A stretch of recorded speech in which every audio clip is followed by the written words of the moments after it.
Olá, muito boa noite. Estamos chegando ao vivo aqui no estúdio do Band Esportes para mais uma edição do Supermotor. Mas ó, segura nesse quadro. Você tá vendo que beleza? Novos estúdios aqui do Band Esportes para a gente contar para você todas as histórias, detalhes de tudo que rolou no mundo do esporte a motor. E é por isso que a gente já começa acelerando, sabendo dos detalhes, porque afinal de contas, além dessas imagens que a gente mostra para você logo no início de toda a programação, a gente tem sempre detalhes muito bons, né? Luz nova, ambiente novo, mas César Barros continua sabendo de tudo que se passa no mundo do motociclismo de velocidade. E olha que ele tem história para contar, viu? Foram 2 etapas que a gente teve no campeonato deste ano, no MotoGP, que a gente não falou nos 2 últimos programas. Ele vai contar a respeito dessas 2 provas. Tá lá o... tá aí o César aí, ó.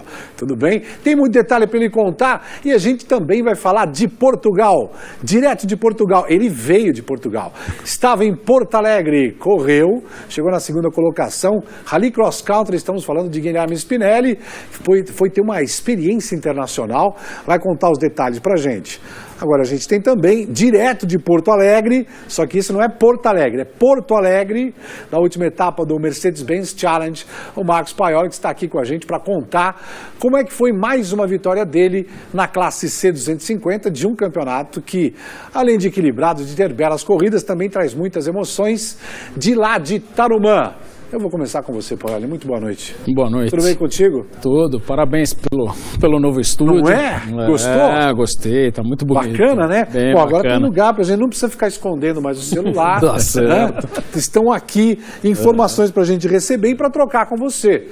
Claro, você sabe que usando a hashtag Supermotor, você pode entrar em contato com a gente, seu tweet vai aparecer aqui pra gente conversar a respeito de esporte a motor nesta noite.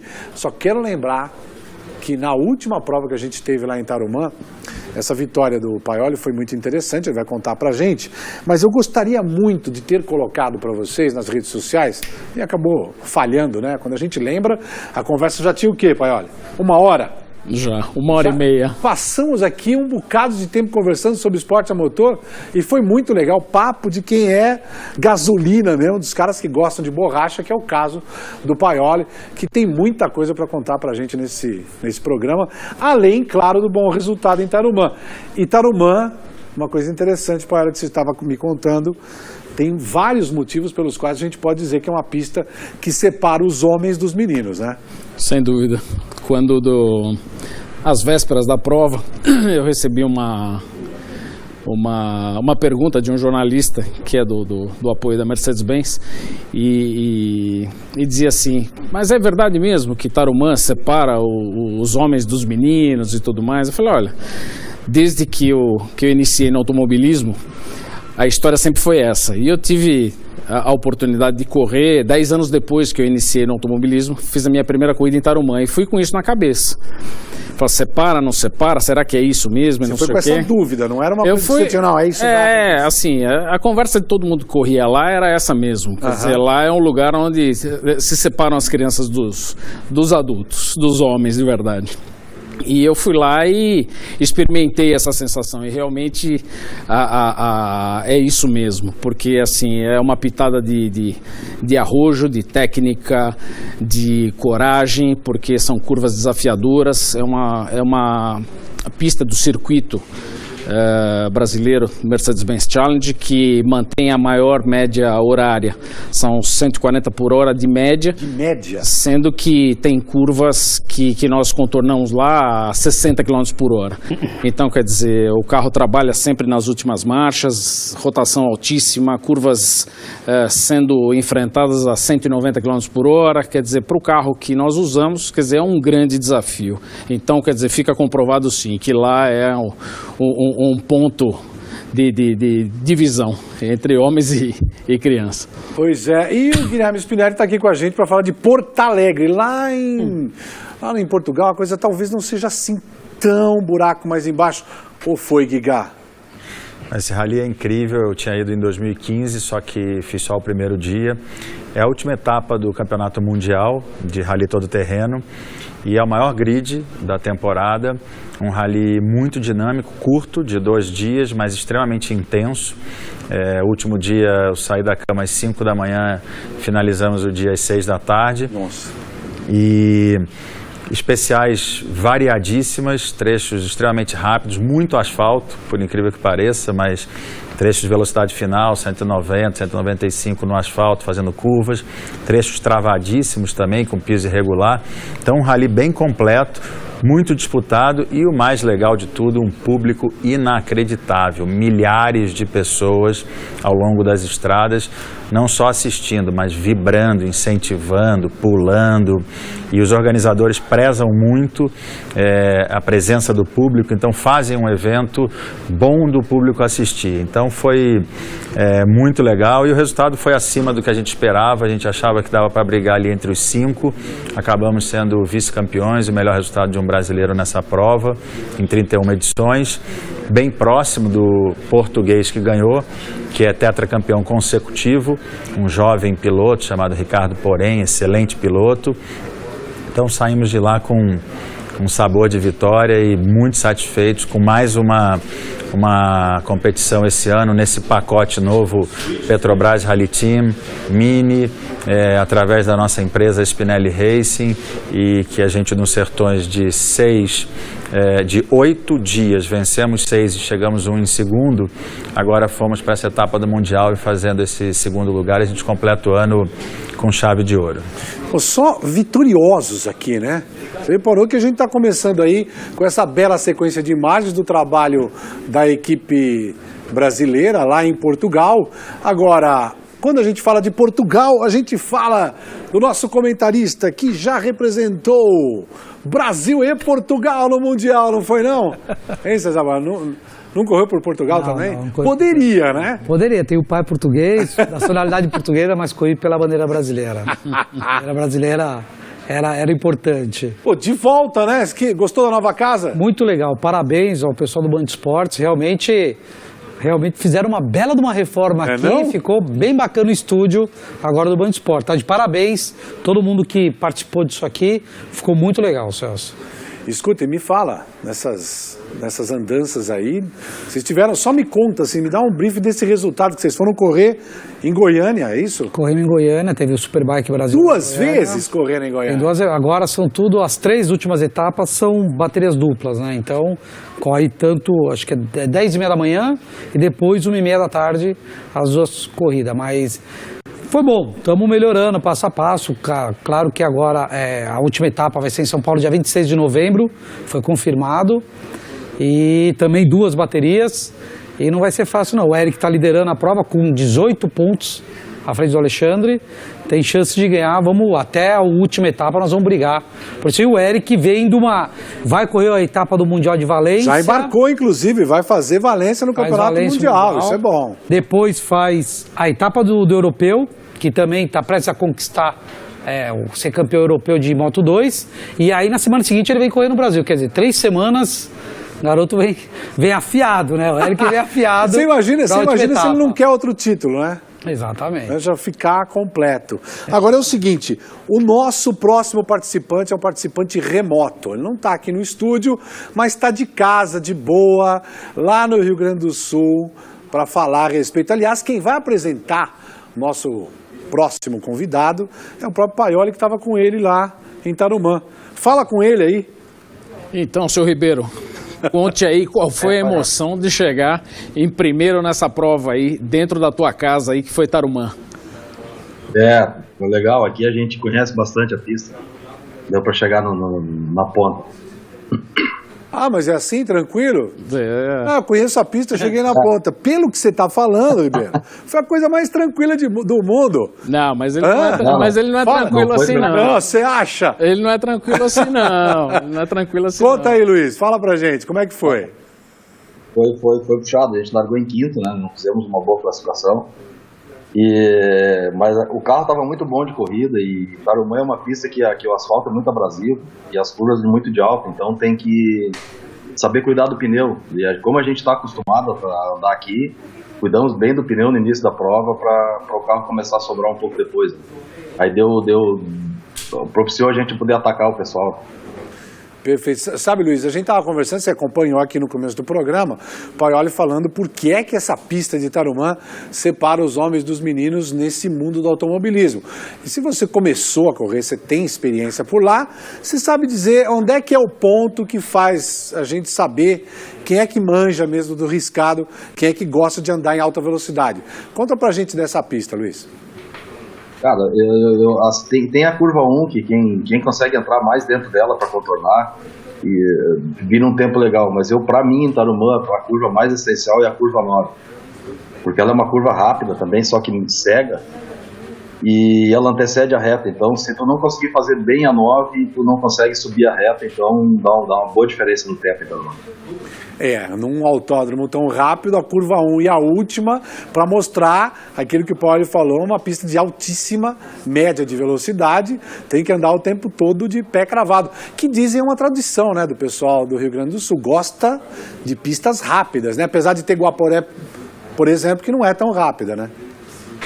Mas Guaporé nós temos uma curva do radiador lá também que separa um pouco, também é uma curva de alta, de pé embaixo, também é uma curva bem desafiadora.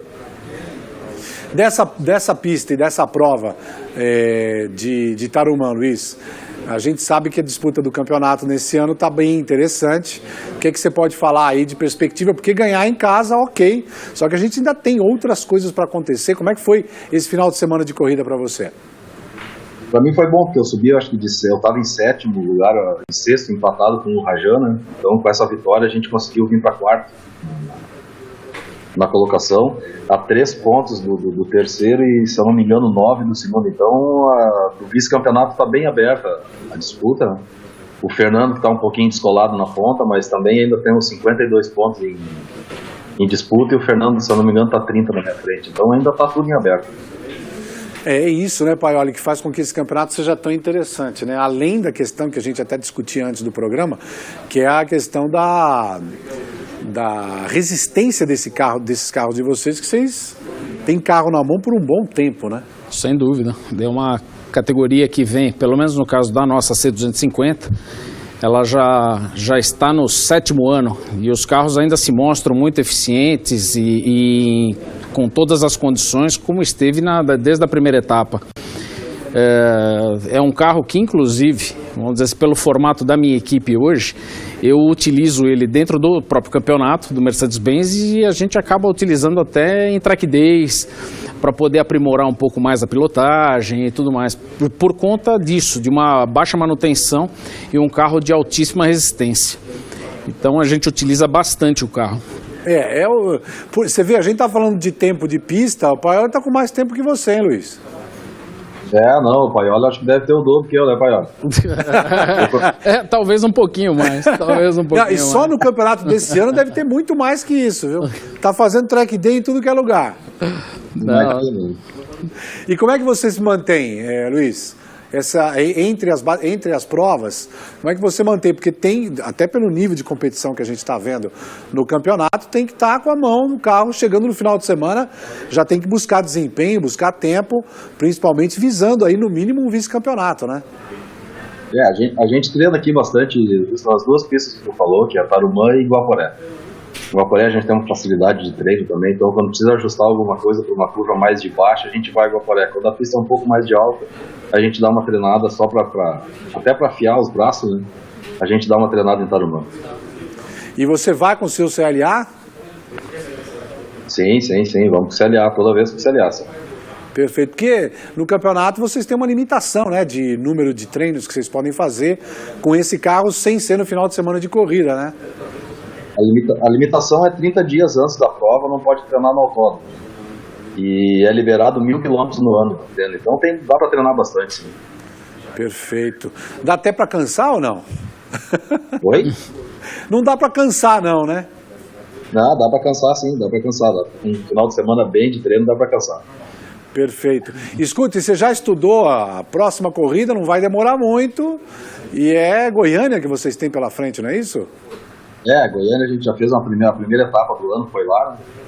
A gente largou em terceiro lá, chegamos a andar em segundo, e aí acho que no miolo da primeira volta lá eu acabei caindo levei um toque, acabei caindo para último.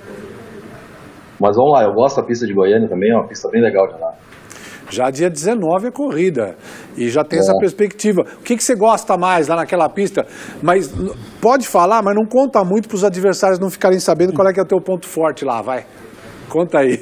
Olha, eu gosto da freada do fim da reta principal lá e da entrada do miolo. Então, é uma curva que chega rápida, aquela entrada do miolo, então tem que acertar bem a pontada do carro para virar um tempo legal.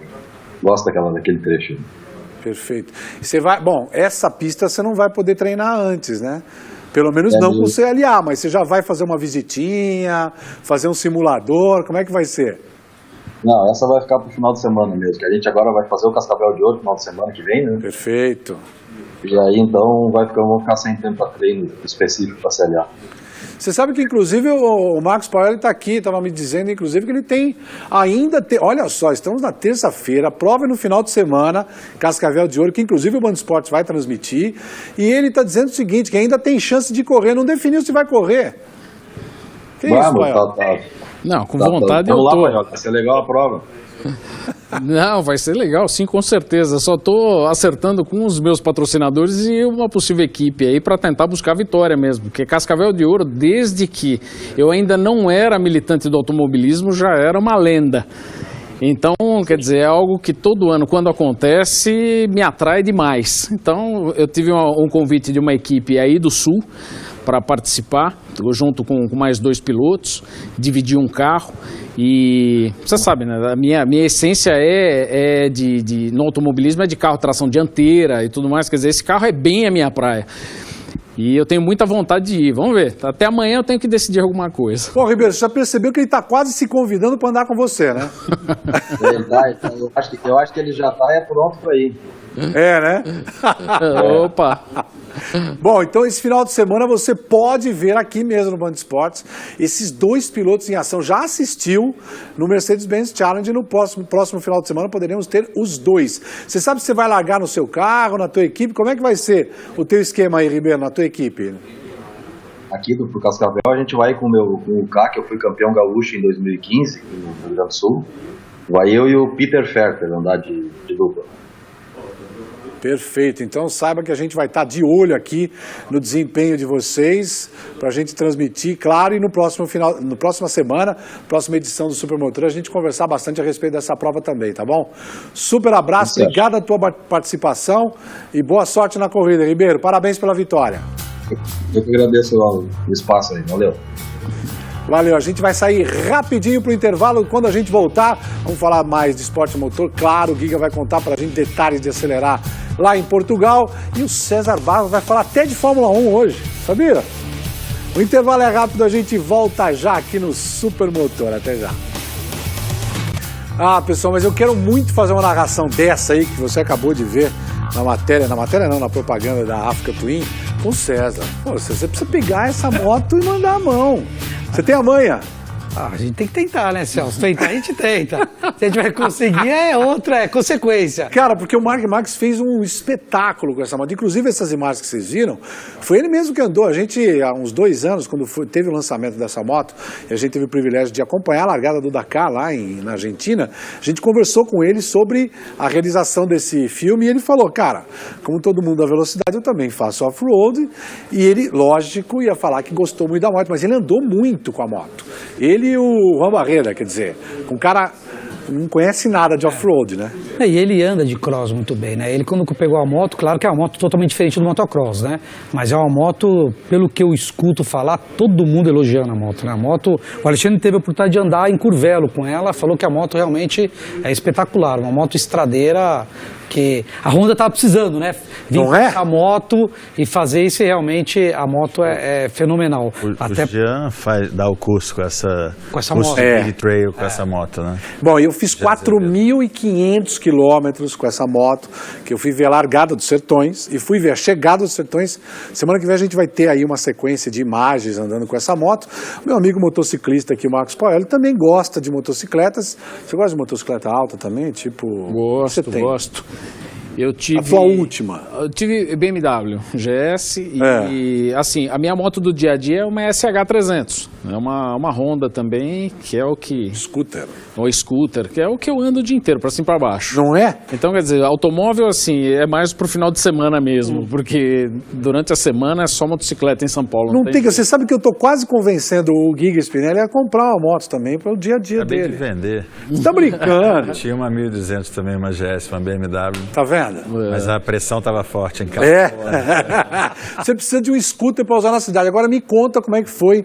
Detalhes dessa prova de Porto Alegre. Você falou, a gente viu do resultado. Aliás, o Thiago Torricelli mandou informação aqui pra gente, inclusive no Twitter, usando a hashtag Supermotor, contou aqui pra gente que foi a melhor posição de um brasileiro em 31 edições do Baja de Porto Alegre. Que lógico, você já contou aí no início um resultado que talvez você nem esperasse, mas é uma experiência que você vai carregar aí para suas próximas provas de cross-country, né? E essa é uma prova que os brasileiros normalmente fazem. Todo ano, por incrível que pareça, esse ano só tinha a nossa dupla, eu e o Youssef, mas normalmente vão 3, 4 duplas brasileiras. É uma prova, enfim, em Portugal, é uma festa final do ano, final da temporada mundial. E realmente eu esperava ficar ali achando que entre os 5 estava bom demais. O vice-campeonato foi acima da expectativa. Mas o bacana foi realmente ver que a gente está num ritmo muito bom e andar com os portugueses lá é muito difícil. Você imagina que essa prova existe há 31 anos, numa cidade mínima, onde ela acontece a mais ou menos num raio de 100 km dessa cidade. Então eles conhecem muito bem as estradas. A gente chega numa desvantagem enorme contra os portugueses. Então andar ali no ritmo deles foi bem legal e chegar tão perto do campeão da etapa foi melhor do que eu esperava. Agora, a gente estava tendo um papo de gasolina, um papo de graxeiro mesmo, né? E com essas imagens a gente tem que lembrar disso, né? Você estava me dizendo, estava contando para mim e para o Paioli a respeito das limitações que o regulamento desse campeonato, dessa prova particularmente, impõe para a preparação dos carros, inclusive falando de curso de suspensão. A gente deve ter imagens aí de ação, mas a gente sabe que um rally cross country, ele exige muito das suspensões desse carro. E você estava contando detalhes que a coisa é bem... O carro tem evoluído muito também, né? Esse rally tem várias imagens muito impressionantes do trabalho da suspensão. Realmente, nesses últimos 10 anos, o que mais me impressiona nesses carros top do mundo, dentro desse regulamento FIA, é o que a suspensão melhorou em relação a conforto, tração e resistência a todo tipo de terreno. A gente tem hoje a limitação de 250 milímetros de curso de suspensão, é a regra FIA. Só 25 centímetros? Só 25 centímetros, quer dizer, que tem que estar distribuídos aí entre a parte de compressão e a parte de distensão. É o regulamento FIA, que para o ano que vem foi para 280. Tem uma 3 melhora. centímetros aí. Mas que fez grande diferença. Esse fim de semana a gente conversou bastante com os engenheiros, com o Nani Roma, que é um piloto da equipe e que estava lá e fez os testes no Marrocos e melhorou muito. Mas o grande desafio é isso aí, conseguir uma suspensão resistente, que a gente aguente as pancadas dentro do carro e ao mesmo tempo que consiga transmitir para o chão todo o potencial desse motor, que tem 85 kg de torque, quilogramas-força de torque. Então é 85 quilos de torque. É um motor diesel biturbo que, quando você coloca o pé no acelerador, realmente é um foguete. Botar isso na terra, no chão, é um desafio enorme. Então a suspensão chama muita atenção, o que vem evoluindo nos últimos anos, como o amortecedor é progressivo, como ele resiste à pancada. E você vê aí que trabalha o tempo inteiro e dentro do carro você sente pouco impacto. Pouco, assim... Relativamente, né? Toma bastante pancada dentro do carro, mas em comparação com o que a gente está fazendo por cima do que está passando e na velocidade que está, é muito pouco comparado com 10 anos atrás, na realidade tecnológica de suspensão de 10 anos atrás. Né? Bom, eu vou fazer para você uma pergunta, a pergunta que eu mais ouço quando eu paro na estrada, com qualquer moto que eu esteja, ou carro mesmo.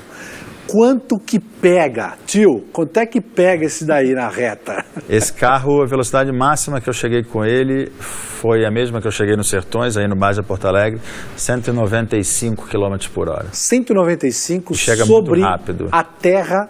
E a gente tá vendo aí, tinha um bocado de poeira.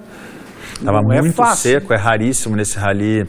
Normalmente chove, estava em torno de 30 graus de temperatura ambiente, muito seco, há muitos dias sem chover.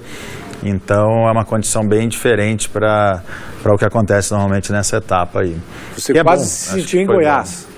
Foi clima Sertões. Parecido, mais ou menos, né? Mais ou menos no clima Sertões. E Ô, olha, Paioli, você tem quantos centímetros de curso de suspensão para trabalhar? Porque num carro como o Mercedes, até no caso do C250 que você coloca, que já tem grande desenvolvimento, o curso é bem menor. Inclusive, você estava me contando que já fez curvas aqui em Interlagos com uma roda só no chão. Aquela chicane que foi colocada dentro do circuito de Interlagos, para que a gente possa ter uma boa performance, a gente acaba agredindo muito aquela chicane e acaba arremessando o carro para cima, e nesse arremesso ele acaba tirando no mínimo 2 rodas, até 3 rodas acabam saindo do chão. O curso da nossa suspensão hoje não passa de 100 milímetros, então são 10 centímetros de curso. O que para um carro de competição já é bastante, né? É bastante.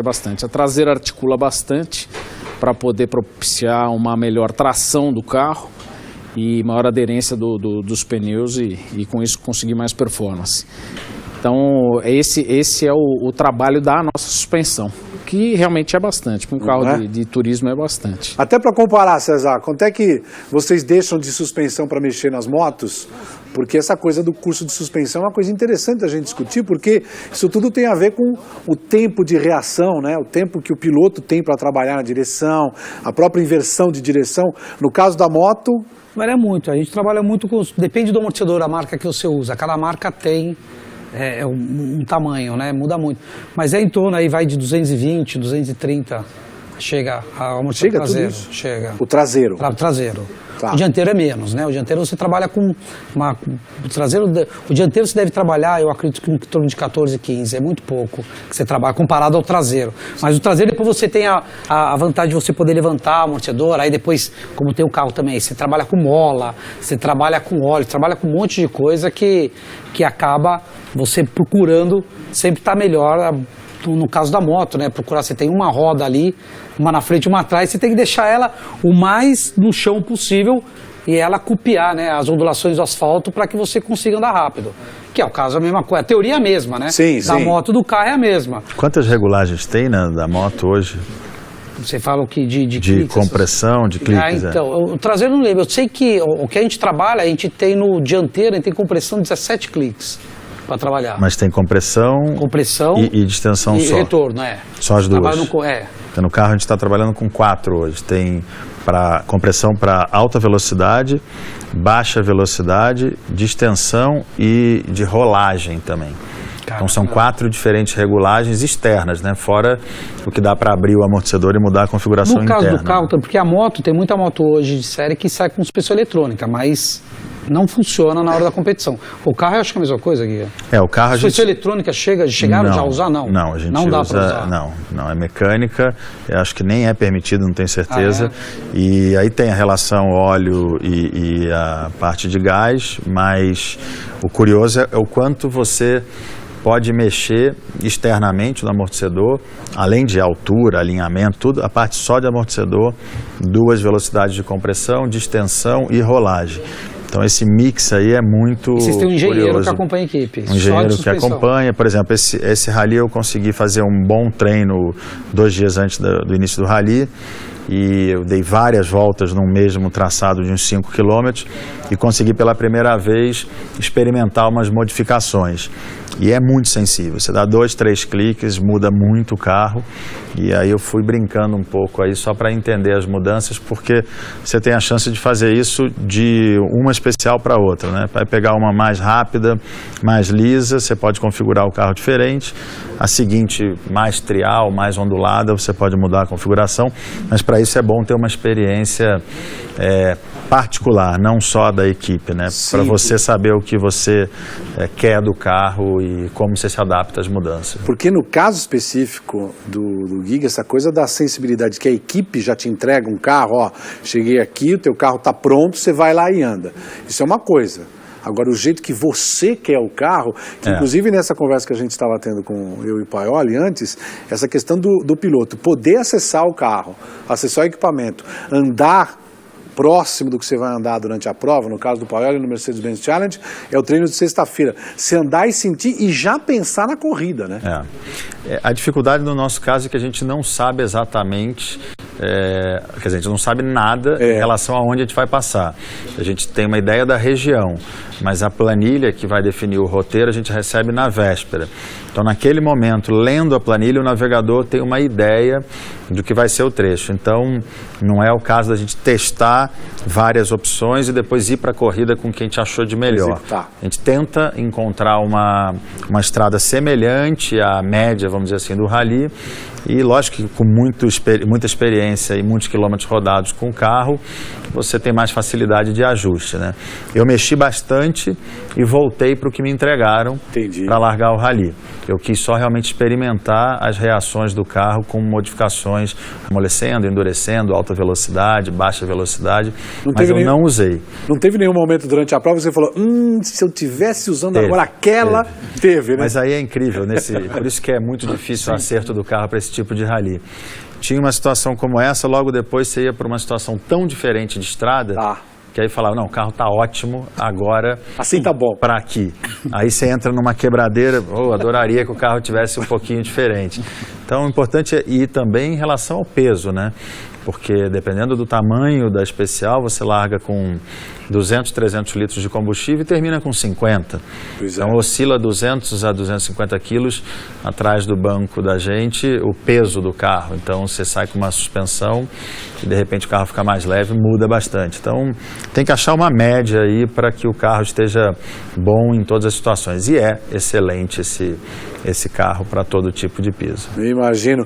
Nesses minutos que nos restam nesse bloco, eu quero ouvir inclusive o Paioli falando a respeito do acerto, porque numa sexta-feira de treino, o piloto, no caso de vocês também, do mesmo jeito que no cross country, vocês não têm tempo de mudar o carro durante a prova. E no Mercedes-Benz Challenge são 2 pilotos, né? Sim. E como é que é o approach para um treino? Quer dizer, você vai buscando, por exemplo, a coisa que é o mais normal, que é calibragem dos pneus, né? Que tipo de calibragem você vai usar, que você tem que descobrir nos treinos, né? Por nós já estarmos disputando esse campeonato há 7 anos, nós já passamos por todas as pistas, todos os circuitos, e existem já dados que nós já acumulamos ao longo de todo esse tempo e que nos dão uma boa referência de qual acerto utilizar, o que fica melhor e tudo mais. No meu caso, como nós corremos em dupla, o acerto acaba sendo desenvolvido por mim. E o Peter, bem adaptado à minha forma de guiar, ele consegue sem dificuldades dar sequência no trabalho. O que a gente acaba se dedicando mais é em função do próprio clima, temperatura de pista e tudo mais, é trabalhar a calibragem dos pneus, porque ela interfere diretamente na performance do início, meio e fim da prova. Os nossos amortecedores, como no caso deles também, quer dizer, dispõem de ajustes tanto de bound e rebound, que é a abertura e o fechamento deles, são 9 regulagens para abertura, 9 regulagens para o fechamento do amortecedor, e isso em algumas pistas tem uma calibração bem diferente da maioria delas. Então, quer dizer, o handicap que a gente já tem pelas participações acaba facilitando o trabalho. Mas assim, o que varia mesmo é a questão da temperatura. Então isso faz com que a gente acabe durante os treinos da sexta-feira, acabe fazendo alguns stints, uns long run, para ver qual é o comportamento da calibragem e qual a performance em 15 minutos, meia hora de uma tocada constante. E, através disso, tentar o melhor ajuste para a prova. Especificamente para a prova. Porque, assim, a condição que a gente enfrenta na classificação, ela é muito favorável por conta dos pneus serem novos. E o pneu oferece uma performance diferenciada nas primeiras voltas em que ele é utilizado. Então isso faz com que a gente tenha um acerto totalmente diferente do que é o acerto de corrida. E como a gente treina com pneus já usados da etapa anterior, então a gente sabe mais ou menos como ele vai se comportar durante a prova. Então por isso a dedicação em cima da identificação de qual a melhor calibragem para ser utilizada. Perfeito. Você estava me contando inclusive que esse carro que a gente viu em ação aí, que você ganhou essa corrida, você falou de 7 anos. É o mesmo carro? Meu carro tem, ele como dispõe do painel original, ele tem lá o velocímetro, ele marca hoje 20 mil quilômetros. 20 mil quilômetros, mas só... só... destruindo. Só andando para cima de 5 mil RPM o tempo inteiro. E o que você já teve que fazer? Motor, câmbio, me conta aí a manutenção nesses 19 mil quilômetros de aceleração total. O que você já teve que fazer? Na verdade, assim, o que é feito anualmente é uma revisão do motor. Então, onde são tratadas as vedações, de um modo geral, a parte de válvulas, juntas e assim, um exame de anéis, bronzinas, esses componentes do motor, que na realidade, assim, desse motor, desse carro que anda hoje, foi trocado pela primeira vez anéis e casquilhos neste ano. Caramba. Então, o que requer uma manutenção maior são das válvulas de escapamento, porque o motor trabalha num regime de altíssima rotação e temperatura, e o turbocompressor, que a cada 2 anos a gente substitui por uma questão de performance, não de desgaste. Fora isso, o resto, o que é trocado do carro é exatamente aquilo que a gente quebra. Em batidas, vamos dizer assim, utilização um pouco fora do padrão do carro. Você estava me falando que, inclusive... diferencial e câmbio, você só trocou óleo, foi isso? Jamais. Foi feito troca de óleo, filtros e nada mais. Quer dizer, o carro semi-eixo, rolamentos, enfim, o carro não teve nenhum defeito ao longo dessa vida útil dele de competição que viesse a requerer uma manutenção mais profunda nesses itens. Bom, vocês repararam aí que os nossos convidados sabem tudo de esporte a motor. A gente vai destacar no próximo bloco algumas coisas interessantes sobre o mundo da competição em si. O César Barros, tem muita gente aqui falando, pô, o César não falou nada do MotoGP, as coisas estão a loucura, mas calma, ele vai contar aqui, mas é tudo no próximo bloco. E a gente também vai falar mal da vida dos outros, vamos falar de Fórmula 1, que já tem até campeão mundial, sabia? Tem, da Mercedes. Bom, a gente volta já aqui na sequência do nosso Supermotor. Até já. Que banho, hein? O mundo tem mais um tetracampeão mundial. E eu quero saber do Paioli se está em boas mãos esse título, Paioli. E aí, o que você achou? Não tenho dúvida, né? Nenhuma. Pela performance dele durante o ano, não tem nada, não tem um retoque perfeito, né? Não deve nada, né? Não deve nada. Saudade do nosso Ayrton Senna, não? Não é não? Puxa vida. E ainda ver aquele capacete assim que lembra muito a figura do Cristo Redentor ali no final, mostrando por trás, assim, é emocionante. Sem dúvida emocionante. Um título mais do que merecido. A gente acompanhou toda a temporada aqui, era mais ou menos favas contadas que ele fosse, do jeito que dominou dentro da equipe a disputa, só ficou para ele. E você lembrou bem essa história do capacete, viu? Porque afinal de contas a gente teve aqui, inclusive, no programa, o Raí Caldato, que foi o designer, né, que venceu um concurso com mais de 8 mil desenhos do mundo inteiro, vieram contribuições para fazer o capacete que o Hamilton usou nesta temporada. Giga, capacete com cores bem brasileiras e o cara andando acima da concorrência, com um carro também que sobrou nesse ano, né, Giga? Eu fiz um post daquela imagem dele e do Bolt, assim, né? E aí um piloto consagrado também de rally fez um comentário, mas também com a Mercedes. Eu falei, bom, mas desde a era Senna, todos os campeões estavam em carros acima da média. Então isso não desmerece ele em nada, até porque ele competiu contra concorrentes dentro da equipe variados e sempre se destacou. Então acho que é um gênio mesmo, é o fora de série do momento, merecidíssimo título. E lógico, tenho saudade lá da era Piquet, onde o cara era campeão ganhando 2, 3, 4 corridas, mas a realidade de hoje é essa e não dá para tirar o mérito dele de jeito nenhum. Acho que é um monstro mesmo e enfim, fez por merecer esse título, esse quarto título. Pois é, quarto título, com disputas sim. No caso dessa última corrida, o brilhantismo ficou realmente por conta daquilo que a gente já mostrou para o nosso assinante, que foi essa festa, né? Muito champanhe e tal. Agora, grande festa do público, um público, mais de 300 mil pessoas no final de semana. Bacana os mexicanos fazerem tanta festa, para um espetáculo que na pista, na performance, ficou pro tal do Max Verstappen, que eu ouvi já a história, a gente tá aqui no Brasil reclamando, porque não tem muita repercussão no Brasil, o Brasil não ganha e tal, só que na Holanda, cara, todo mundo quer saber de Fórmula 1.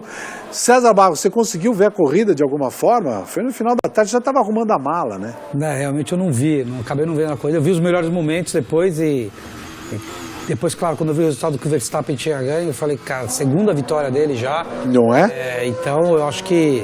Nova geração, né? Agora já despontou, mostrar que o principal piloto da equipe Red Bull agora é o Verstappen, né? Agora tem se a turma quer ou não quer, vai ter que aceitar.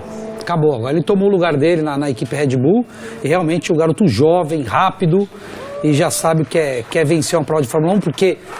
É o que eu falo, para ser piloto, você tá na elite, como uma MotoGP, como uma Fórmula 1, não é só o cara ser rápido, o cara tem que ter uma força psicológica muito grande, porque existem muitas coisas em volta que se o piloto não tem uma força psicológica, ele não consegue ganhar a corrida.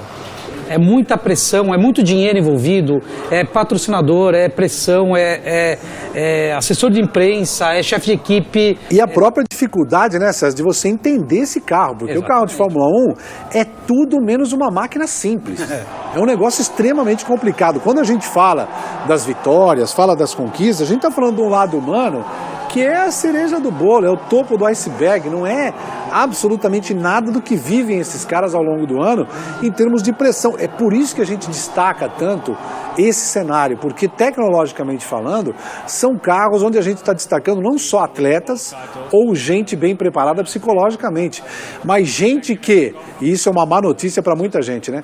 Gente que estuda o que está fazendo, porque se não ficar na escolinha, se não ficar estudando o carro, a performance, o que tem de fazer, não transforma em ato praticamente de reflexo algo que o piloto tem que fazer durante a corrida o tempo todo, porque o difícil não é você pilotar mais o carro, o difícil é você gerenciar o equipamento e ter a parte psicológica para pensar na estratégia de corrida. E é isso, ou é nisso talvez, que a gente tenha o grande destaque dos pilotos que são campeões mundiais. A festa da Fórmula 1 está mudando muito, mas o que está mudando muito agora no nosso programa é o assunto, que eu quero falar de moto. E o César tem muito o que falar, porque a gente teve corridas como Phillip Island, que foi talvez uma das melhores corridas dos últimos 10 anos, e tivemos a última prova que, se não foi muito interessante, teve o Dovizioso mostrando que ainda quer o título mundial, César. Foram duas provas, como você mesmo disse, acho que Phillip Island foi... Sempre Phillip Island sempre tem belíssimas provas. Todas as corridas lá, eu acho que o seu circuito de alta é realmente fantástico, as corridas que tem naquele circuito. A gente vê agora a corrida da Malásia, que quem andou muito também, na verdade, aí, foi o próprio Lorenzo, né? O Lorenzo acabou andando... Que coisa, hein? Né? Acabou de falar, ainda dizem, faltando 5 votos, ele liderava a corrida quando ele perdeu a posição para o Dovizioso, né, o companheiro de equipe. Muitos dizem que ele simulou um erro para poder favorecer o companheiro de equipe. Na tóxico, faltando 2 etapas, né, eu acho que é cabível isso. Eu acho que, eu não vou dizer que a gente não sabe se foi realmente proposital ou não, mas realmente tem que ajudar o companheiro de equipe, porque o Dovizioso tem chance de brigar, chega em Valência 21 pontos atrás do Marques, realmente o Marques fez, a gente vê o erro do Lorenzo aí, e aí o Dovizioso assume a ponta e não perde mais, né? As últimas 5 voltas ele termina a corrida aí com a vitória, o Dovizioso importante para ele. O Marques acabou terminando na 4ª colocação. Então, o Zarco fez uma belíssima prova, subiu no pódio, merecido. O Zarco andou muito também na Austrália. E a Austrália, como você disse, tinha 8 pilotos brigando pela vitória na MotoGP. Parecia uma Moto 3, há muito tempo não se via isso.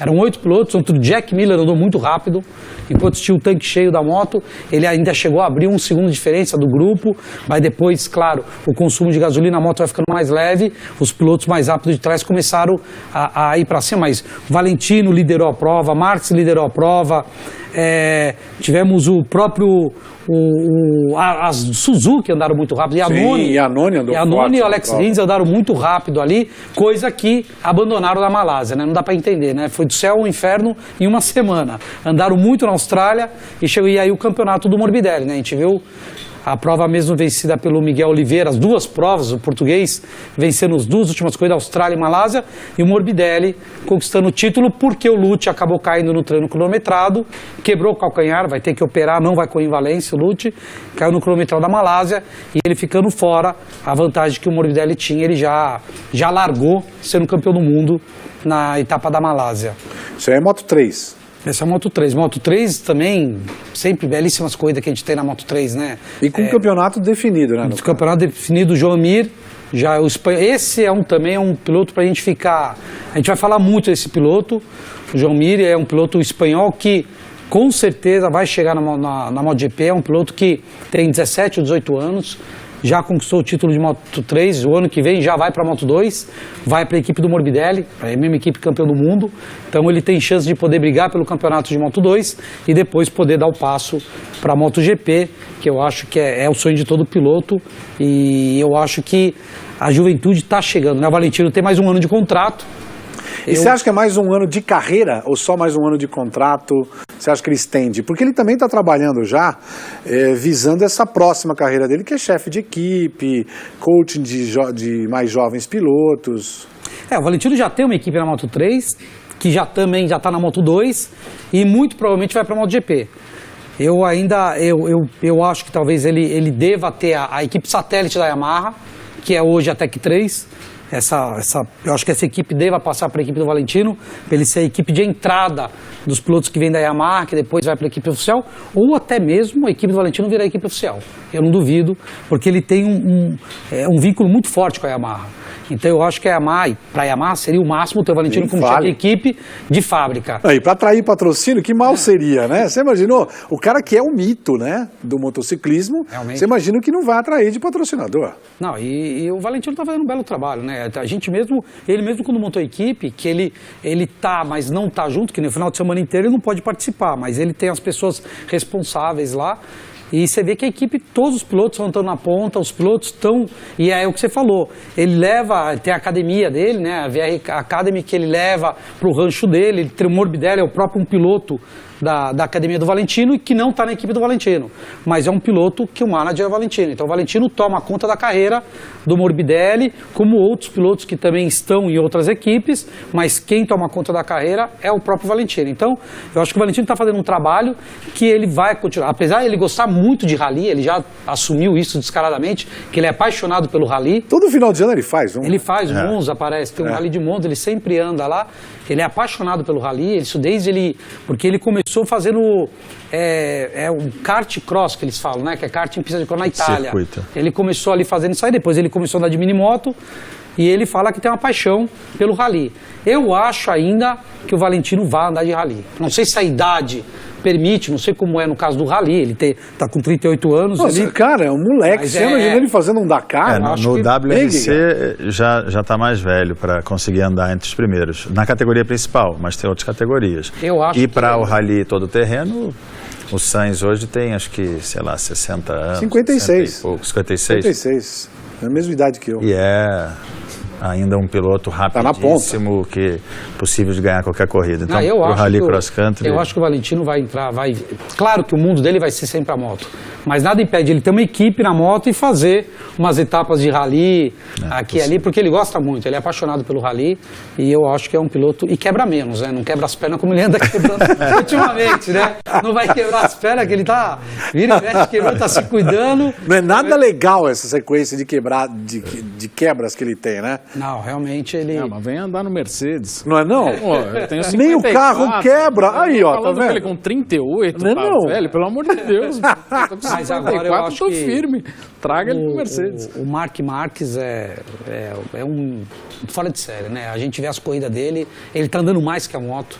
Realmente você vê que a Honda tem uma etapa ou outra, o Pedrosa tá ajudando ele como companheiro de equipe, mas o Marquez tem tudo para ir em Valência agora, daqui 2 semanas, né, sem ser domingo próximo, última etapa, os ingressos estão esgotados, não tem mais ingresso para Valência, credencial, está uma dificuldade tremenda para conseguir credencial, ingresso VIP, tudo praticamente está esgotado para o GP de Valência, muito provável que o título venha para o Marquez, já tem a do Moto3, já o Joan Mir campeão, Morbidelli campeão na Moto2, e a decisão da MotoGP, que o Dovizioso tem que ganhar, e o Marquez tem que fazer até 10º colocado. No way. Então, o Valentino perdeu um título em 2006 que ele precisava fazer um 7º.